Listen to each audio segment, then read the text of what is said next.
So went to Home Depot, and the reason I went to Home Depot is because Kim and I had another, are you kidding me? This too.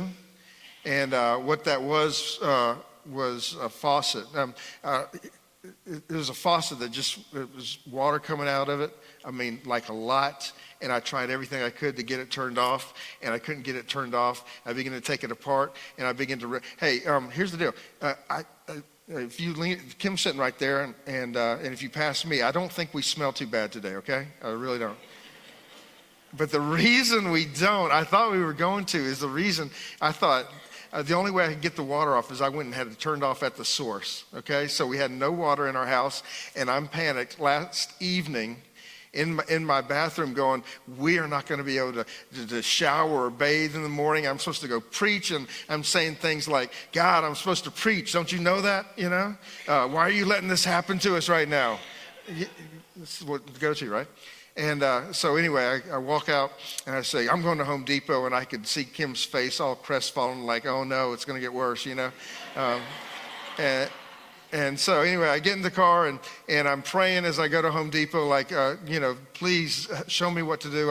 I get there on the plumbing aisle, and there's this one thing that I got to find, and it's a thing that goes in another thing. I don't know what they're called. But I go looking for that thing, and I go down the aisle and up and down the aisle, and what I find are lots of those things. And so I'm trying to look and see which thing maybe I ought to get and compare the things. And so finally I can't find the right thing, so I just buy like 6 or 7 of those things. And I bring them all back home, and there at home, I go and I start to try to put it back together the best that I can figure out. I try one thing and I go, this thing's not fitting.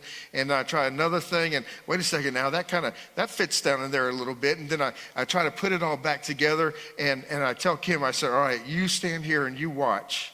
And I'm going to go turn the water back on. And if you start yelling, then I'll know to turn it back off again, right?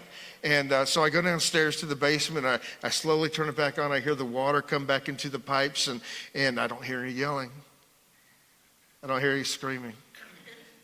So I slowly walk back upstairs, and I walk into the bathroom, and she's standing in there. I said, it's okay? And she goes, yeah, nothing's happening. Nothing's happening. And I said, okay, here's the test. And we take those needle nose pliers and turn that thing on, and you know what? Water began to flow. And I turned it the other way, and water stopped. I turned it back, and water flowed. I turned it back, and water stopped. Turned it back and forth, back. And Kim's looking at me like, you're amazing, And I'm like, yes, I am amazing. And we just begin, it was like Hallelujah chorus, begin to sing, and wow, it's a miracle. It's a miracle. We're just, wow, absolutely amazing. But what happened in that moment, is a preacher who was not a plumber suddenly became a plumber preacher. I got skills now. Skills that I didn't have before, right? Where am I going with this? Here, listen. Listen, if it weren't for that leak, I would have never gotten the skill. If it weren't for that storm, I would have never, ever become the plumber preacher that I am today. Do you see? But even more so, your big storm, one day, you will be able to look back and go, wow, thank you even for that storm.